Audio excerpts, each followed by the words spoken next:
A pleasure to meet everyone, and I'm really keen to make this, an interactive conversation. So do please feel free to raise questions and, send us any thoughts in the Q&A space, and we will do our best to address your observations and thoughts and comments and questions. I should introduce myself. I'm Elizabeth Filippouli. I'm a journalist and a social entrepreneur, and I have worked as an investigative journalist and news anchor with the Hellenic Broadcasting Corporation. This is the Greek public broadcaster. I've also worked with CNN International and with Al Jazeera English. And in 2011, I followed my heart calling, which was to create an organization that would promote values-based leadership and would create more understanding and more opportunities for collaboration, and would also provide mentoring for women and youth around the world. And so Global Thinkers Forum, the nonprofit organization that was incubated at the University of Oxford at Said Business School in 2011, launched in 2012 under the patronage of Her Majesty Queen Rania. And for the last 10 years, I have been dedicating my efforts and life, I would say, to working with extraordinary people and women like the ones that we have on our panel this evening. From Women to the World, which is this book, is not my first book. I have also authored The Invisible Reality, which is a political book, and that was published in Greece in 2004. And it's more about providing perspectives and insights about the invisible reality around us. But From Women to the World is definitely the book that I'm more emotionally attached to. And this is because it is a very personal piece of work. It features profound and intimate stories by pioneering women who had to survive many challenging situations and who decided and selected never to be victims, always to be victors. And because my work over the last 20 years has been dedicated to women and women's empowerment, I feel that this book is a collective legacy for the younger generations, but also women around the world. Without further ado, that was my brief introduction. I would like to introduce our panelists. Muna Abusulayman, a well-known figure in the Arab world. She's a media icon and a pioneering leader in philanthropy, broadcasting, and social entrepreneurship. For over 2 decades, Muna has launched, invested in, managed, and led transformations for businesses and foundations in order to meet their growth needs, but also the challenges that the region faces. Paula Diana. Paula is an author, entrepreneur, activist, and podcast host of Unleashed, The Game Changers. Paula's best-selling book, Saving the World, Women, the 21st Century's Factor for Change, perfectly combines the theories of sociology, science, and history. And Geraldine Sharpe Newton, a public relations executive, journalist, and TV producer on both sides of the Atlantic. She has worked at the heart of media relations and corporate communications for over 3 decades with the likes of CBS, ITN, CNN International, and she has also launched The Economist in the US. I mean, I could go on and on for all 3 women on this panel, but I will leave it to them to share about their stories and their careers. And Geraldine, let me come to you first. Your letter was inspired by Molly Yard and Gloria Steinem. And what I would like to ask you is if you could tell us about those women, who they were, who was Molly Yard? I mean, Gloria Steinem is definitely more known than Molly Yard, but you met them both and they influenced your story and life and the choices you made in life. So with this question, I'm actually inviting you to share your beginnings. Okay, I'll jump in as far as the Molly Yard and also Gloria, but there was one woman even a bit before that. And that was a woman, an author by the name of Betty Friedan, because Betty Friedan wrote at a time when there I was, a young woman, kind of frustrated and trying to figure out, was this it? Was this what my life was going to be, which was going to be the proper American dream, which was the house, the children, and just being active. You could be professional, you could be whatever, but there was something that just didn't quite fit for me. And so I wound up really being an activist within my communities that I lived in. I got married very young. I got married at university to a wonderful fellow, and we had 2 children. And at the same time, I was an activist with young people. I was an activist within the feminist movement, the civil rights movement, and the women's political movement. And how that all came about was because various people opened the doors for me. I was someone who really, I was off-piste in my thinking. I didn't quite fit. I put my nose against windows and thought, why can't I be on the other side of those windows? What do I need to be? What do I need to do to achieve what I wanted to achieve? I had been a bad student, and I think that that kind of stunts you in kind of dreaming, because everyone that I have known, and certainly the women in this book, are amazing achievers and extraordinary women. However, I was curious. I was feisty. I was someone that just kind of, I appeared to get things done. And in a field in 1971, a woman, gray-haired woman, came up to me. I had just brought in a very large vote for a Democratic candidate, but I lived in a Republican area, so it drew the attention to the Democratic National Committee. And this woman approached me in the field and said, we would like you to be involved in the 1972 campaign.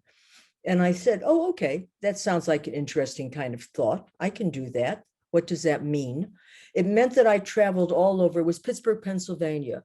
And I traveled all over Pittsburgh into all communities. I mean, into every ethnic community that we had in Pittsburgh. So there was Polish communities, Black communities, Asian communities, white, Irish, etc. Some of the people, I couldn't pronounce their names, but it did not matter, because the stories that I was able to tell and to, I suppose, to enthuse what really had meaning. And it was Molly Yard that started me on that train. And that led to the International Women's Forum. And that was that being in the room with the greats, that was in the room with the Gloria Steinens, the Betty Friedans, at that point, Pat Schroeder, Pat Chisholm, Pat Chisholm, Shirley Chisholm, and Bella Abzug.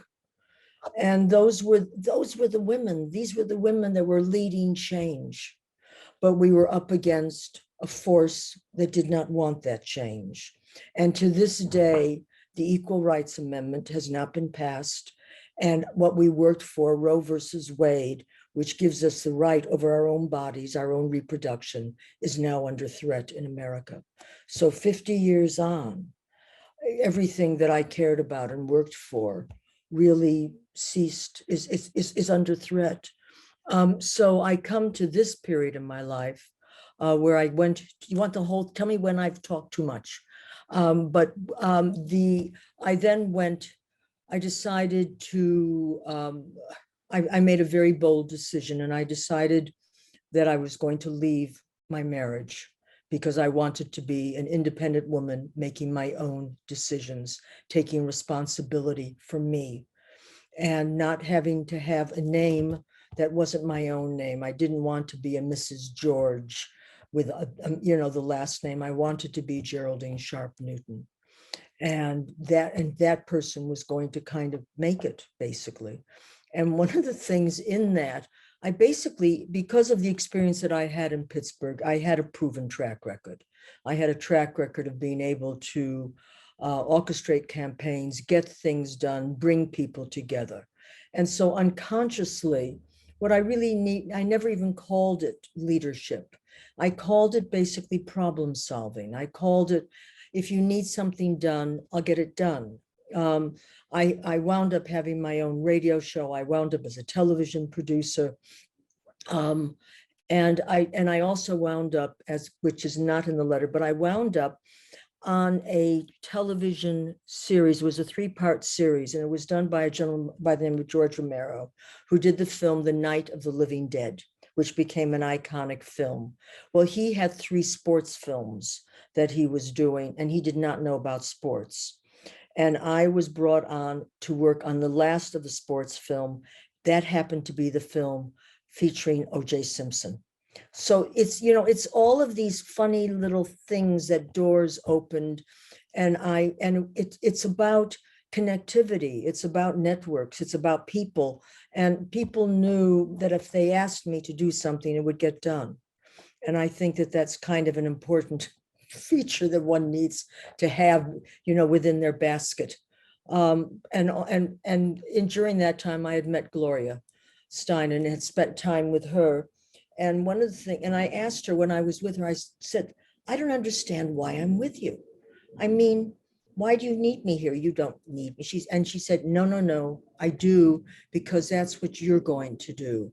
What you're going to do is make sure in your career that you always put your hand out to another woman and you bring someone along on that career, on your career, and you open doors just as we have opened doors for you.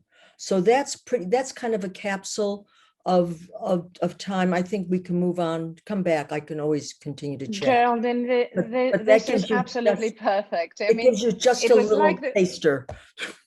Like the pieces of a puzzle. And I think this is exactly what our lives are. It's pieces, that form a puzzle, but it's interesting how, those pieces are people and stories and memories and emotions.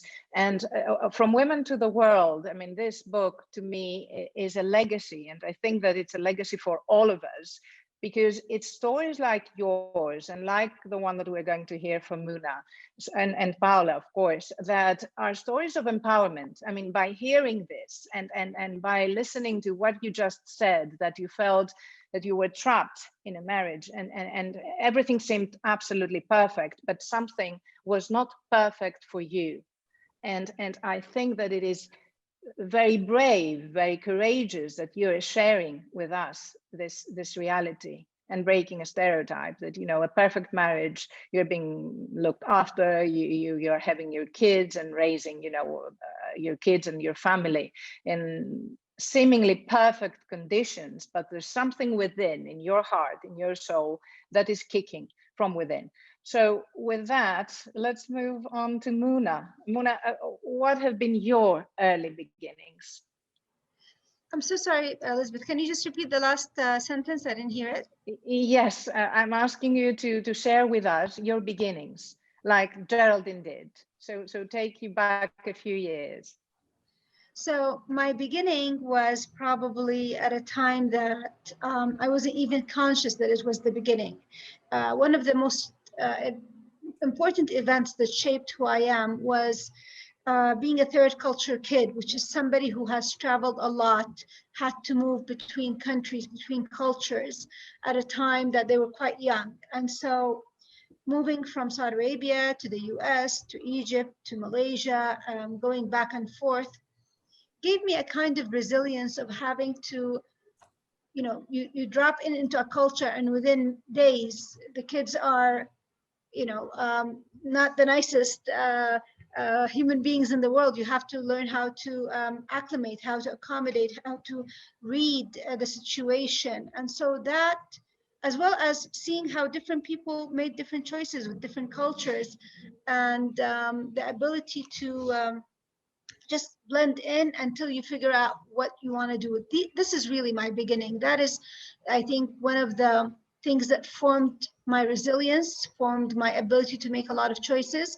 as well as something that I have been reading about, which is the appetite for risk. Everybody has a different appetite for risk. And when you have traveled quite a lot and have had to start over and over very quickly, you either become extremely risk averse, you don't want to change things, you hold on to the old ways, or you become extreme risk taker because you know you can always start over. And I got into that. I became a risk taker. And I made a lot of choices that were risky, some of them that panned out, some of them that didn't. And one of them was that I was not, all my life, I had an image of the woman that I was.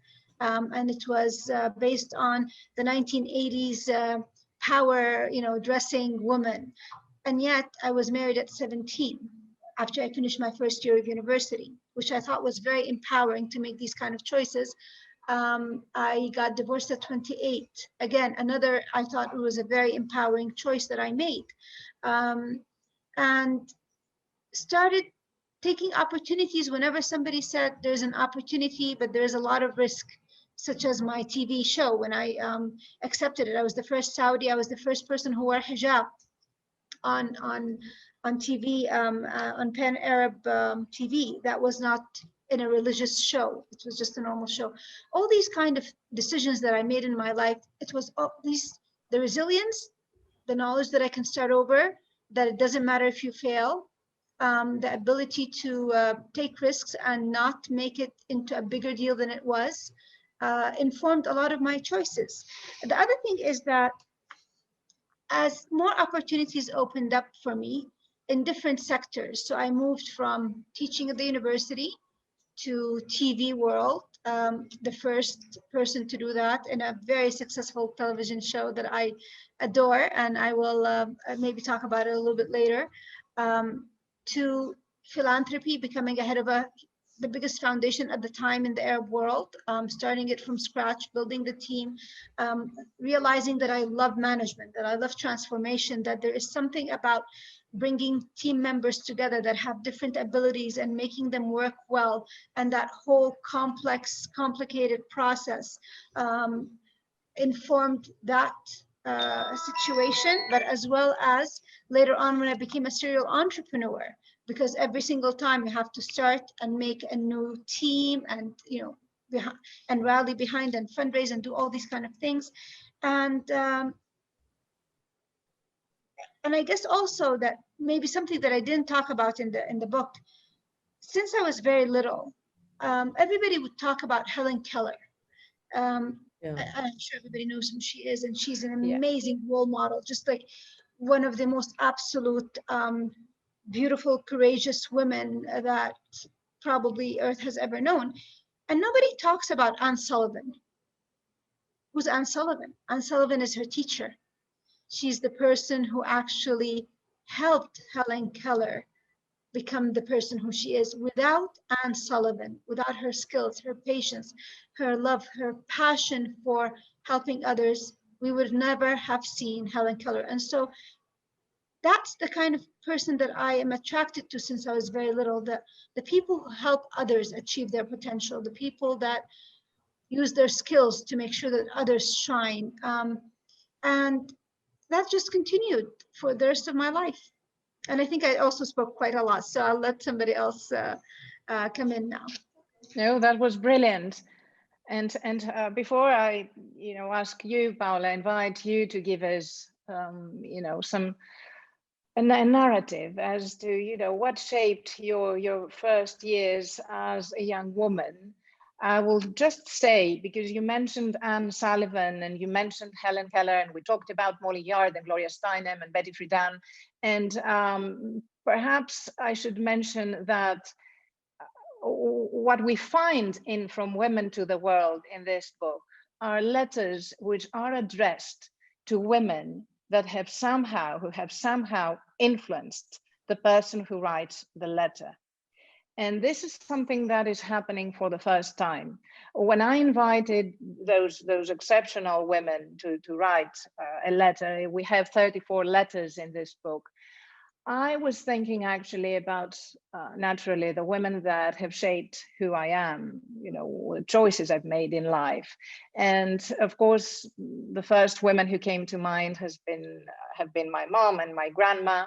And I thought, all right, but what about our mentors? What about, some women that we have come across or we have read about, and they have played a major role in shaping our thinking. And so these are the stories that Geraldine and Muna just talked about. And now I'm going to ask Paula and invite Paula, who has written a letter to her daughter, to tell us about her early career. Thank you, Elizabeth. And even before that, the childhood in Italy. Yeah. I think everything started, in fact, in my original family in Italy. I was born in Padua, a town near Venice, in a very Italian conservative family. So my father was the head of the family. He was the breadwinner. My mother decided to quit her job in order to be a good housewife, trying to be the perfect wife, as it was the case.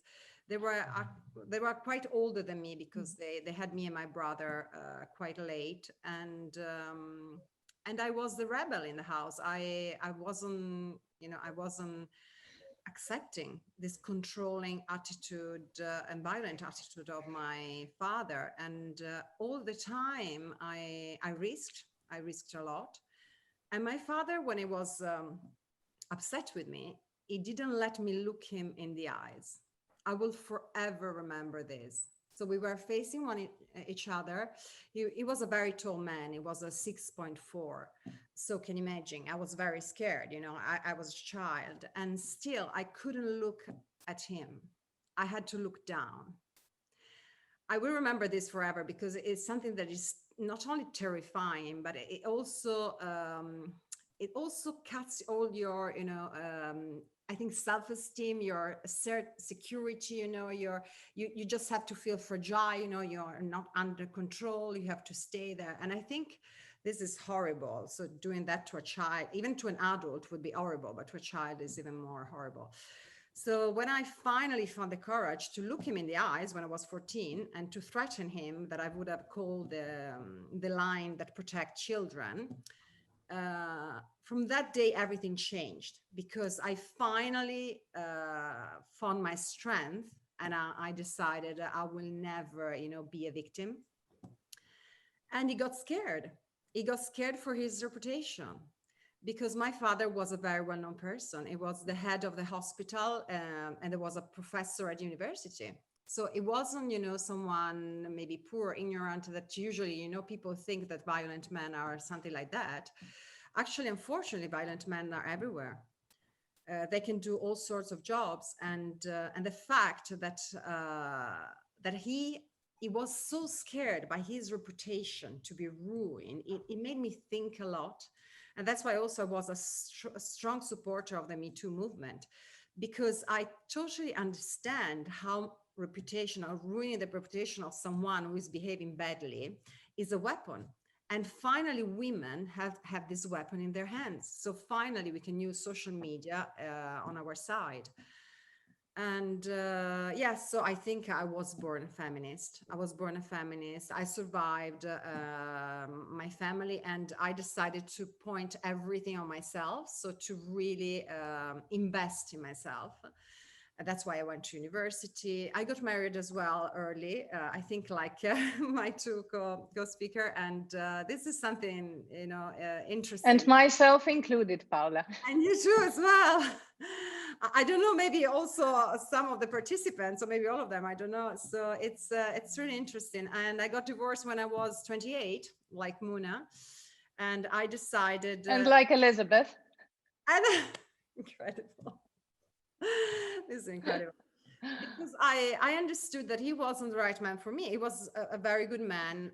He gave me my two children, so the best gift I could possibly ask, and also gave me an happy family, because that's what I wanted. That's why I got married so early, because I wanted to create my own happy family, the one I couldn't have. But then I understood that freedom is the first thing that a person, a human being, and more than everyone, a woman, needs to have in order to be in peace with herself, in order to be happy. You can't be happy, I think, if you're not free. Freedom is so important. And even though it was difficult, especially at the beginning, being a single mother, working. I was working in politics before. I had a lot of experience in Italy, can you imagine? I experienced the boys club. So I really, really understood what they do and how they get the power. And that's why I then became an activist, and not only an entrepreneur too, because I needed, of course, to be successful and create a career in order to feed my kids, but also an activist because I wanted to give back. And I wanted to give back to other women my knowledge, everything that I saw during my 5 years behind the scenes in the political scene in Italy. And also I wanted to give back some of my strength, because I think I became so strong because I had to fight so many battles so early that I always thought, you know, or I'm going to die or I'm going to become super strong. That there's nothing in the middle. And then if I survive, I will become unstoppable. And that is, I guess. And you have become unstoppable in all the good senses. And I'm going to ask you later on, I'm going to invite all three of you to select an excerpt from your letter and share with us, what is it, you know, the message or the wisdom that you want to communicate through that specific part of your letter. But before that, you gave me a very good cue when you mentioned feminism before. And something that I'm arguing in the book, and I welcome your thoughts, your disagreements perhaps, I'm saying that feminism in an ideal world should not exist, because I see feminism as access to opportunities, as equality, as equity, as people operating next to each other as equals, and we raise above race, above gender, above you know, all faiths and all different beliefs and all political colors. And so to me, feminism is about, you know, creating a world that is going to be fair and just to all. And I will invite Muna first to give her thoughts, your thoughts about feminism, and then Geraldine, and then Paola. And then I'm going to invite you to read some experts. Just to mention that for our attendees, please raise your questions or make any observations and thoughts in the Q&A area. Muna. I think one of the most interesting things about feminism is that the way it is perceived in the East and the West. I think there is, so I was raised in the US, where at the time feminism was the rallying cry for all the women and what they wanted to achieve. And so I grew up with a positive impression of feminism as a woman. Whereas when you bring it into the Eastern world, and you look at people who were not educated in the US, who do not come from that, they see it as part of the extension of the colonial powers of the West imposing its way of doing things, of the West telling them how they should live their lives versus something that is more homegrown, perhaps slower, perhaps more fitting to the different cultural associations as well as traditions that they've lived with. And so it's very interesting to see it from both sides. I sympathize with the women in the West. I sympathize with the women of color in the West as well, having issues with the white-led feminism, and understand how the inclusion or exclusion worked with them. But I also sympathize with women in my parts of the world who have been told what is the correct way of behaving by, the patriarchy and then others, and trying to figure out who they are. So for me, feminism is sort of like I compartmentalize it. When I go in the West, I go into that mode, and when I come here, I understand. So, for example, in media, if I use the word feminism,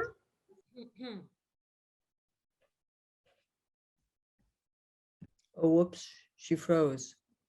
So sorry, but I don't know, something happened with my mic. So for me, I think the last few words weren't heard. So for me, when I come in and I want to convince people to make choices that are more fitting with the modern world, with the way that the trends that are happening, I do not use the word feminism if it is in the East.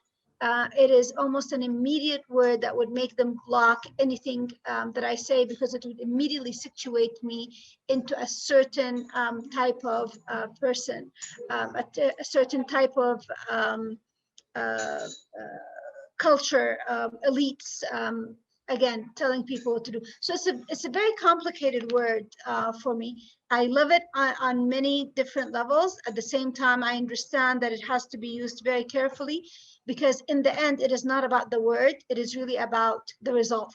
And I'm always about the result.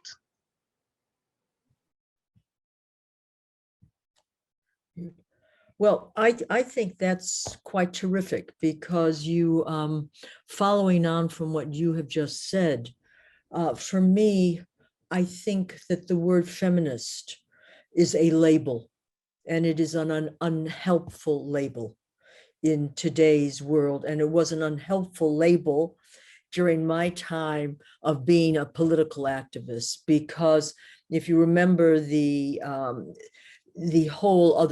other women's movement, they were single issue focused. It was run by Phyllis Schlafly. She appealed to America because she made sure that women were thought of as child rearing, home, making sure that there was bread on the table, and that if we feminists got power, it meant we were going to be drafted, we were going to be in the army, we were going to be doing things that women really had no right to be doing. So I think that a label is not helpful. I think the most important thing that needs to happen in our world right now for women is education. And that is education everywhere. There has got to be access to be educated. And my worry is, as we know what is happening in Afghanistan, what is going to happen to the women there. I also think we have to understand it's about cultures.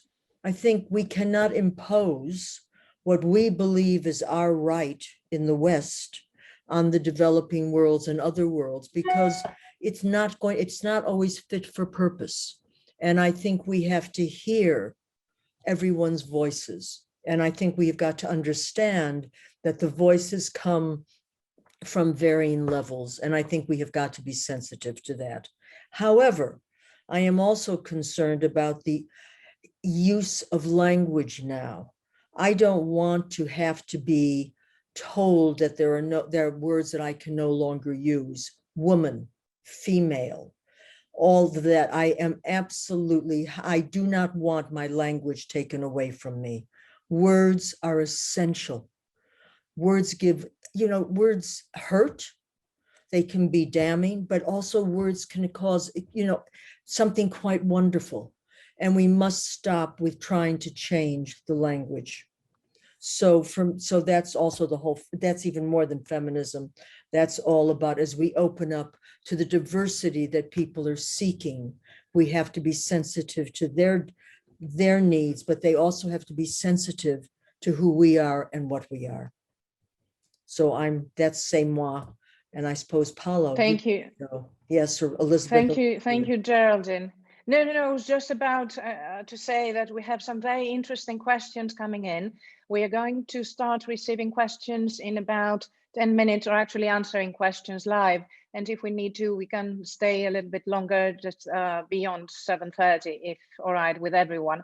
But keep those comments and questions coming in, because they are brilliant. Paula, your definition of feminism, and then we can discuss your excerpts and honor the title of this panel, which is Words of Wisdom. Yes, I think that feminism is a beautiful word, and I'm a fierce feminist. I'm a proud feminist, because especially I come from a very, very patriarchal society, Italy, where the Catholic Church is dominating our culture still nowadays. And we all know that all monotheistic religions, even if they look so different between them, but actually they have one thing in common. And that thing is the will to control women, all of them. So that's why no one in Italy likes feminism. Feminists it looks like it's a bad word, honestly. Women, even the ones who might be feminists, but they're scared to use this word. Our politicians, they don't use this word. Women, they don't use this word. Men, it's even an insult, you know. So I find it very frustrating. I think that men should be feminists as well, because there's nothing wrong in being feminist. Actually, there's only good things, because we only want, as you said before, equality and equal opportunities for everyone, men and women, children, everyone. We want, you know, a society that is an egalitarian society, a more just society, a peaceful society. So I'm proud to be able to use this word, and I hope in my native country, now I live in London, that I found being, you know, a more emancipated society. But I hope in Italy things will change as well, and finally this word would be I mean would be seen for what it Thank you for all your insights. Well, I do live in London. I originally come from Greece, but unfortunately, patriarchy and conservatism is everywhere. And that's why we need to fight it, you know, in our industries and our societies, you know, and empower people. And that's the very value or purpose or mission of storytelling. Because when we hear how you made it, and against, you know, all these odds, and with fear in your life, with oppression in your life, with stereotyping in your life that you had to break and go against. And you are, you know, examples of how this happened, you know, how you broke against the mold that your society wanted to create for you. And so this is how empowerment, you know, happens, through inspiration. So moving on, to invite you, Muna, first. Your letter is addressed to Margaret Garner.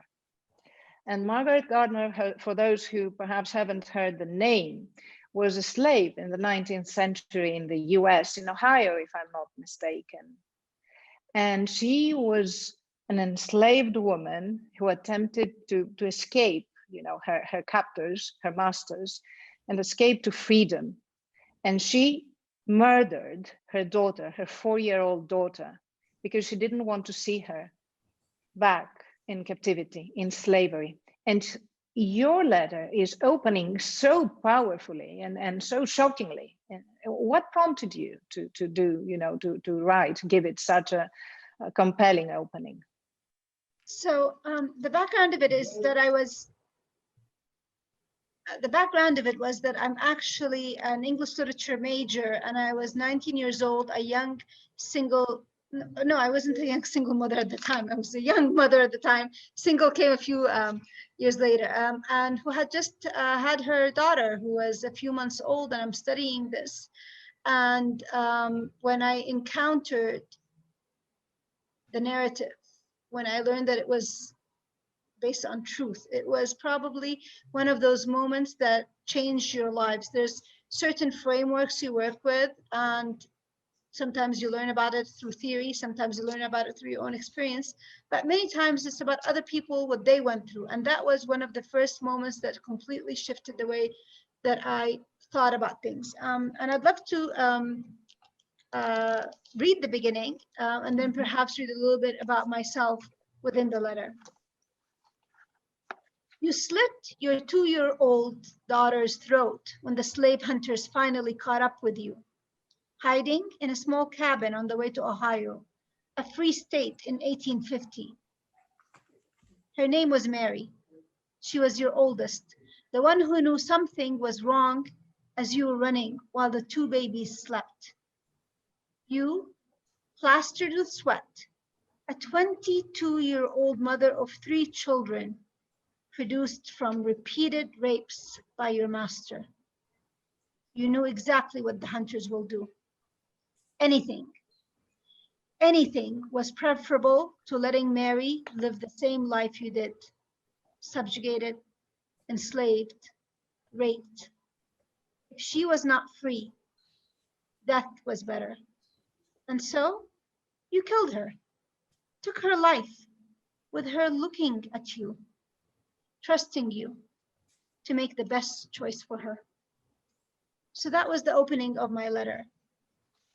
And within that story, I talk about how that changed me, how knowing that this is something that real women went through, the pain of what some women's experiences are, and there's different types of enslavement that is, until today, we have the sexual slavery, we have a lot of things that are going on, that this kind of life meant nothing. Death was better than that. And as a human being, to reach that point of desperation was just such a difficult thing to comprehend for me at that age. And it was one of the ways that helped me to actually become who I am, a person who likes to help others live a better life. I think Geraldine was talking about the kind of life that we want for women. And it's always this idea of dignity. Paola talked about freedom, the freedom to make the choices, whether they're right or wrong choices, the freedom to make your own choices. These are things that are central, I think, to all the work that I do, all the things that I've done. And I will read a little bit more about my work, and so that ties in with the beginning. For some like me, words are to be taken out of a narrative, to become actions and plans. In my late 20s, I became the storyteller of other stories on my TV show, Softly Speaking. It became the #1 social impact show in the Arab world, which ran for 14 years. Both the number of audience and the number of years are a record that are still unmatched by any other show in the Middle East that is not about singing. When I faced the camera and looked into the eyes of my audience via a lens and across miles of cables, I connected to them to tell them other people's stories that inform their own, to give them choices, ideas, ways of thinking about things, and information to help them make good decisions. And that, in a nutshell, is what I do with my life. Thank you, Mona. That was brilliant. Thank you. Paola, over to you. What is the excerpt, the passage that you're going to read us from your letter, and what did you learn? How did it change you? So first of all, my letter in your beautiful book is for my daughter Sophia, because becoming a mother really changed me, really made me a better person. Of course, I would love to write a letter also for my son, but this was for a woman. So yeah, I want to read you something that maybe will inspire and give some hope also to others. I also learned the importance of being a rebel if everything around you feels unfair. They wanted me to be a silent victim, to look down and to say yes. So I became an outspoken warrior. They wanted me to accept the reality and not to share it with others.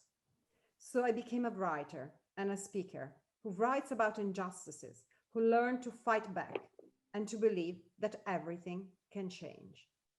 It wasn't easy.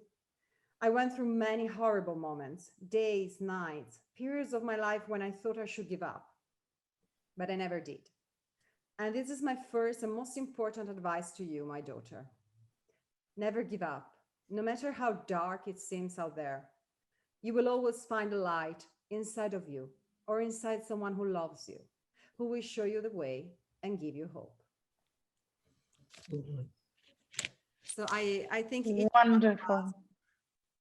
I think each one of us can be a light for someone else, even if we don't know that, you know. And after I published my book, I started receiving so many messages, especially on Facebook or LinkedIn, you know, I'm on all social media, and they really made me cry. A lot of girls, young girls and women, they told me, you know, you changed my life, you know, your book changed the course of my life, because I decided to do things for myself.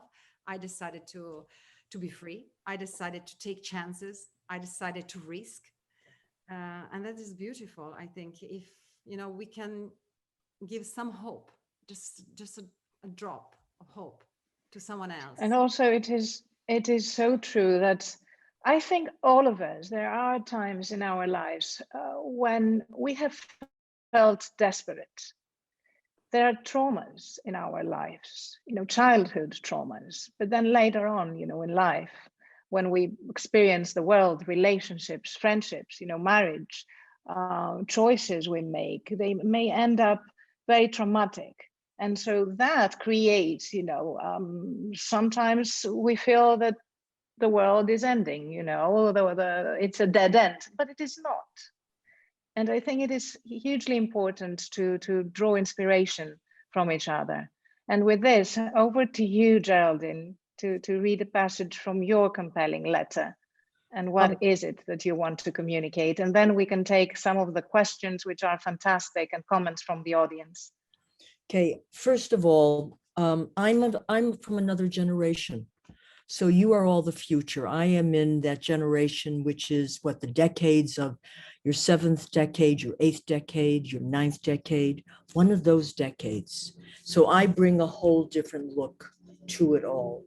And so I'm going to read what I was feeling as a woman younger than all of you as I started, but I started at the same age, but we're talking decades ago. But I was surprised, you see. I always thought everyone else was wiser, smarter, and they all appeared to know more. I was still not completely confident, but the people I looked up to and respected said, "We would like you to lead, to be involved." They wanted to hear what I had to say. I remember feeling that now I was ready, just as the door was opening. For me, that was also the beginning of a very painful decision, leaving what had been planned and mapped out for me by my mother, her American dream, my wonderful safe home and dear husband. My safety as ever was paramount to my mother, but I wanted something more.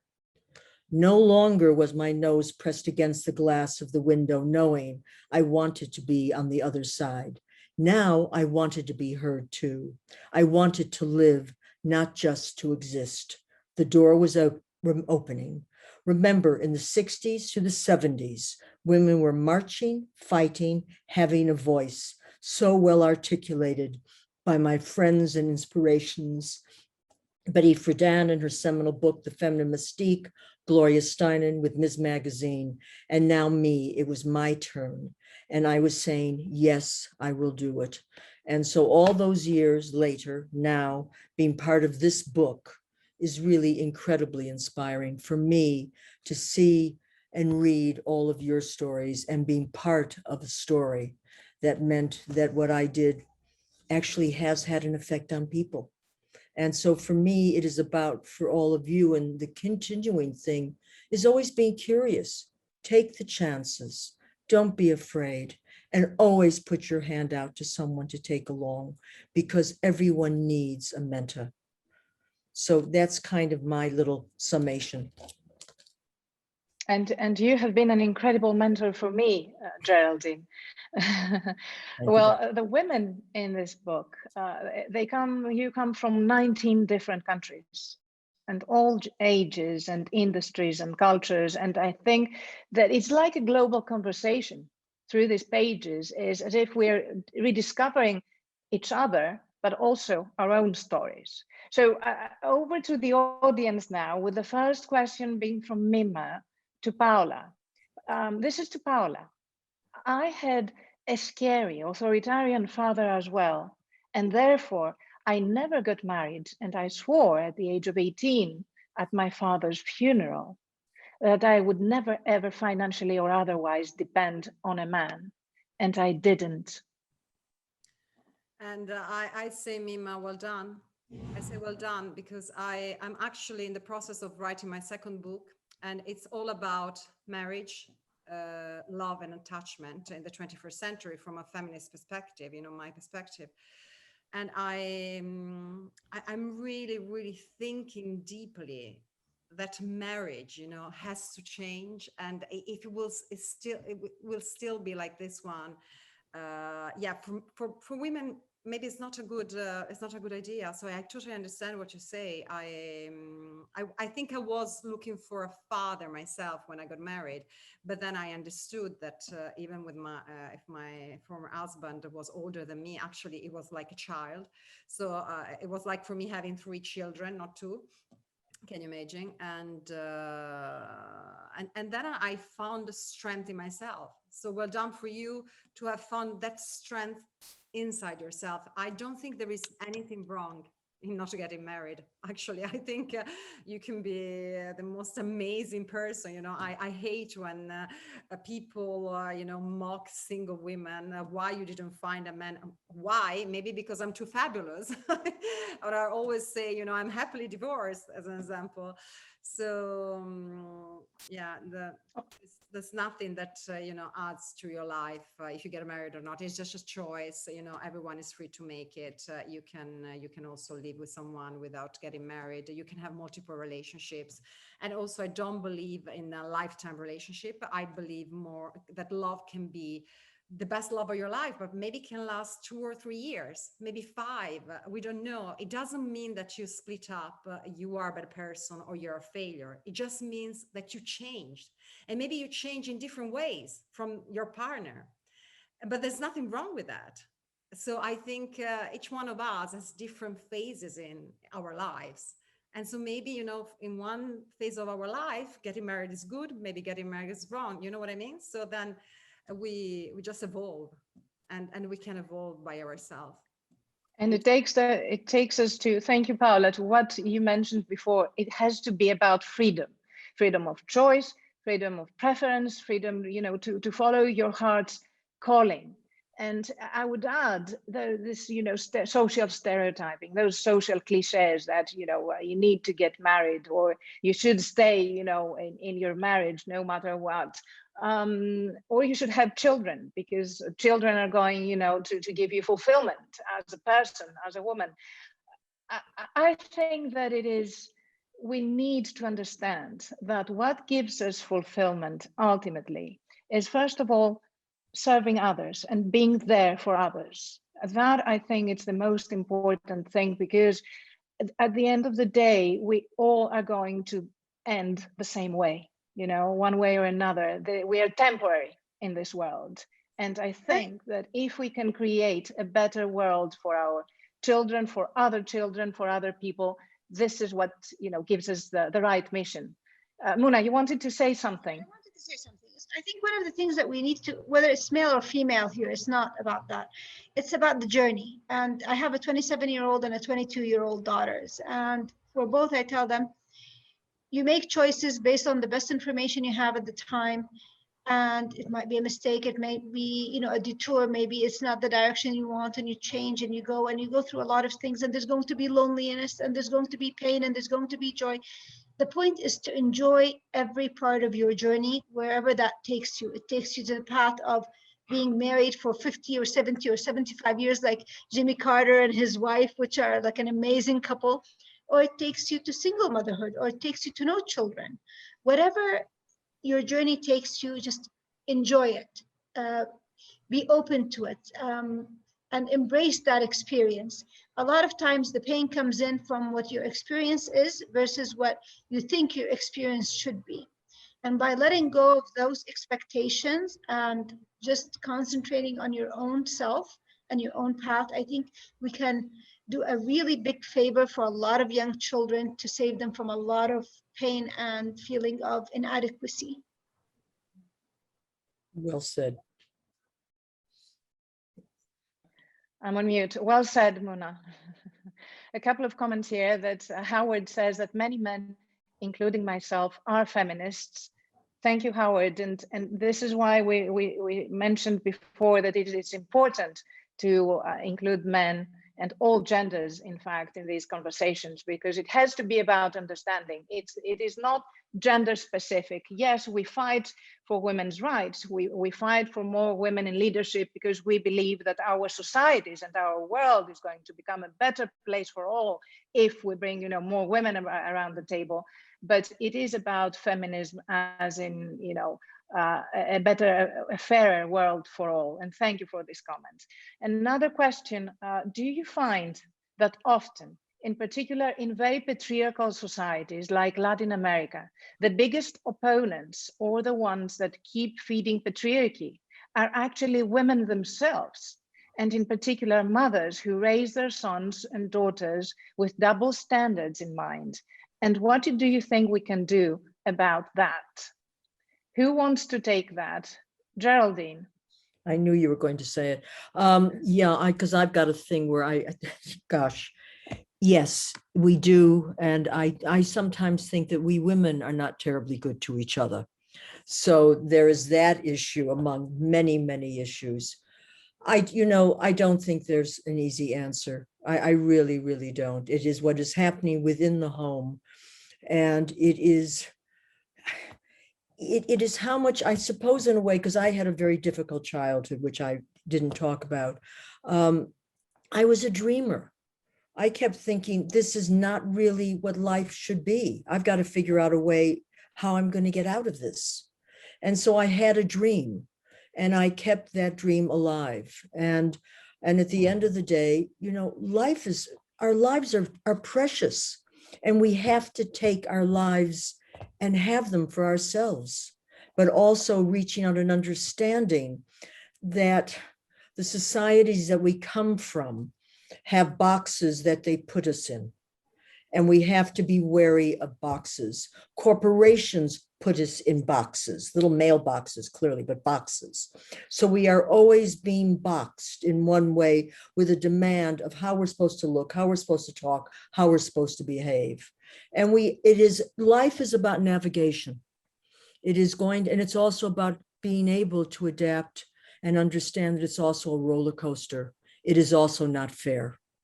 So you have to be resilient enough to want to put one foot in front of the other, wake up every single day, kind of greet the day and take it as it comes, but also have objectives and dreams. Don't lose yourself by everything that's going on around us, because it's not pleasant out there right now. And so I think I'm talking universally, but that's for what it's worth. It's about boxes. Get out of the box. One point. They always teach us in business management that people don't fear change, they really fear loss. And so in these societies, whether it's Latin America, I think Italy, Paola, you guys still have issues with the patriarchy and roles, as well as in the Middle East, is that, well, why are these women perpetuating a difficult life for their daughters, or not teaching their sons to be better men, to be ones who are more fair, more just, more inclusive? And so it is this loss, because they only can figure out this is the way things have been. And if it changes, we don't know what kind of life. I know this life. I'm married, I have children. There's this kind of like stability that I can navigate within. If my daughter makes different choices, then she might have an uncertain future, and that fear prevents them from taking steps. Although I also have to say something Geraldine mentioned, which is really important. It's also about representation. If you might live, in the middle of nowhere, but if you're able to see on TV or read on magazines or books like yours, Elizabeth, about the stories of people that you can identify with, whether they are from your same region, same experience, that were able to become more resilient, or from others, but the universality of their experience resonates with you. And you're like, okay, well, somebody else did it. Maybe I can also do it. Representation. Books like what you've written are so important for both young men and women to be able to see different alternatives and how it worked out, how it ended as well. Yeah, so true. I absolutely agree. And I think, one of the purposes of this book is also to get people to understand that they can reach out to each other. And I think that this is very important to get this bravery, if you like, or the courage, because sometimes we are terrified to reach out to others. But if we learn, if we understand rather, that other people go through similar sufferings or setbacks or failures or challenges or desperation, then we will find it more easily to kind of pull this courage from the depths of our heart and reach out to a person that perhaps we do not know yet, we have not met yet, but we can. And I would like to thank Dion for her comment here. Dion says, thank you for a fabulous discussion. I sincerely hope that the audience of this riveting conversation is mostly men. There's so much we can learn from each of you. Thank you for that. And another question, I'm going to combine 2 or 3 questions because they are again about, our male audience. What do you tell men who say they are feminists whilst arguing that gender roles are needed in the society? Then the similar, more or less question is that most men nowadays pretend to be feminists, but as women, we actually see, sadly, too often that genuine feminists are very, very rare. What is the best way to shift men's thinking? And the third question, under the same context, we have to educate the parents to break the cycle of prejudice. So there's a lot of, as you can see, I mean, from our audience, that people are very concerned, A, with how parents raise their kids, and B, that there's a lot of, hypocrisy around us. How can we break the hypocrisy around us, and how can we educate our children and the younger generation to be feminists from a young age? Who wants to take that? I'm happy to Paola. answer. I also have a boy, and I have a lot of amazing friends, male friends. Not all of them they are feminists. Not all of them they are maybe perfect feminists. It's true. I can see that, but I think that first of all the most important thing is communication. So you have to talk to them. You have to tell them when you feel that there is something wrong. You have to explain them which is your point of view, because many times they just don't want to hurt women, or they don't want to hurt you. It's just they can't understand your perspective. So if you're able to communicate that, and if they're empathic, then they can learn. It's a journey. We're not born perfect feminists. Me as well, I think I had this flame, this fire inside of me, but I still didn't know. I had to go to university. I had to study. I had to study sociology, history, the gender theories. I mean, history of religions as well.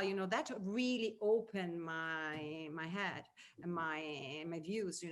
If we all think about Aristotle, Plato, we all study them, more or less. They were gods, when you study them, we are all celebrating them, but no one tells you that they were misogynists, fierce misogynists. So for them, and I've read a lot of parts of Aristotle as an example, that it was really thinking that women were inferior. It was right in that. It was known that. So I think they have blood in their hands, because it's after, their philosophy and their culture that women were oppressed, especially, in the society that then took, the Greek philosophy and literature in their culture. So no one tells you the things. You have to learn them. You have to then communicate with other people. And then others will open their eyes as well. And they will start understand that the best thing to do is to unlearn. And not only women have to unlearn what we were taught, but also men. That's the only way to go outside the box, things outside the box, as Geraldine was saying. You have to learn to unlearn what they taught you. I couldn't agree more with what Paola just said. Yes, of course, Geraldine, just to add that religions afterwards not help. Because, for example, I will always remember the story of Hypatia. That's the Greek name of, that well-known woman philosopher of I think the 1st century. And she was killed by the Christians because she was a liberated mind. She was someone who was talking about women's empowerment, free thinking, liberal societies, feminism, and she was brutally murdered. But I think that what you just said, Paula, that we need education, which is a point that Geraldine raised before. Education makes all the difference in a person's life. This is why both formal education, but also informal education, as in reading books or having a mentor in life, are critically important. Sorry, Geraldine, you wanted to say something. Yeah, because this is the big worry. This is the red flag I'm going to put up as the elder. I am terribly concerned about social media. You can be the best parent in the world, but their peer group is central to their lives. You do not know what is happening in their bedrooms. You do not know who they are talking to online. And therefore, one of our biggest challenges, and as parents, as moms, dads, that is the crux of some of the difficulties and challenges that are facing young men, young women, and parents today. How we are, you're a great parent might have a child upstairs in their bedroom talking to who knows who, because you don't know who's out there. You don't know who is grooming kids. You don't know any of these things. And certainly one of the examples would have to be, sadly, the young people that flocked to join ISIS. Okay, so we are in, I think what we're talking about is incredibly important, but that we have to be realistic. We have a world that we're living in now that we really don't quite know how to handle social media, and how what our children are really doing on social media. So I'm bringing us down to a different kind of level with this feminism, all of that. Yes, fine. However, it does not matter, because we don't know what they're thinking. They're wired differently because of social media and their peer groups, what they're listening to, what they're reading, and how often are kids reading? I mean, they're not reading the way we read. They're not reading the Greeks. They're not a lot of kids are reading the Greeks, with all due respect. It's different. We're facing this turn, and how one deals with that turn is really going to be a challenge. So that's my thought on it. I'm sorry to bring that up, but I have to. It is critically important, and thank you for bringing it up. Unfortunately, we're running out of time. I know in 2 we are. minutes we will have to wrap up. Just to say that I know that you have tried to purchase the book and the promo code didn't work. So please try Athena40. I have typed it in the chat area. And if you do now, you can let us know live whether it worked or not. But in any case, if it doesn't work, please get in touch through the Conduit Club and Emanuela, and we will make sure that you receive the 30% off. Final question, how would you define an empowering relationship with a man from your experience? Who wants to take that? What a great question. It is. I mean, all questions have been brilliant.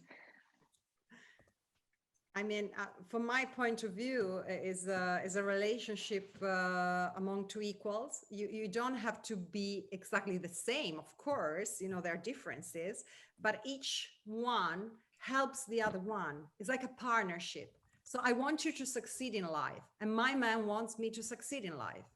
He wants me to be free. He doesn't want to control me. He doesn't want to oppress me, because real love has nothing to do with control. Real love has something to do with freedom of choice, and unconditional love. I'll Do just you add agree, support. Muna? I think I'll just add support. I mean, marriage, with all the things that are happening around the world, or relationship, is extremely difficult, and people change. And I think communication is key, support is key. But also, I love what Paula said. If you're the one who's going to stay in the 75-year-old marriage, that's great. But it could be that you're one of those people that will have the great love and the great partnership for 5 years, and to be able to accept that and move on without a lot of grief. Yeah, I think that's crucial. I think what's essential is a sense of humor, curiosity, friendship, holding hands, a hug now and then. Stuff, just being there, but also someone who shares books or whatever, but it's what you all, each one has a different need. But I think laughter and joy, just that is something that's absolutely essential. And I agree with all your comments, and I would add less ego. I think that in my relationships, I have sometimes suffered, from that male ego. And it's never good. It's not good for relationships, for people, for the world. And this is what I think, would benefit us all. Geraldine, Howard Kramer is sending a comment. Geraldine, I agree, social media is a big area, but from my experience, the parental role is the most powerful on earth. And I suspect there may be influences that the parents affect the use and effect of social media. That's from Howard. Thank you, Howard. Absolutely. Thank you for that. And I think we're now over time, and I wish to thank you all for being here, for being part of this journey, this legacy that I think is going to hopefully, transform to the better the lives of many people and the younger generation. Thank you so much. And those of you who buy it and read it, we're here. My email is in the book. We would love to have your thoughts. Thank you, Conduit Club, for hosting us. Bye, everyone.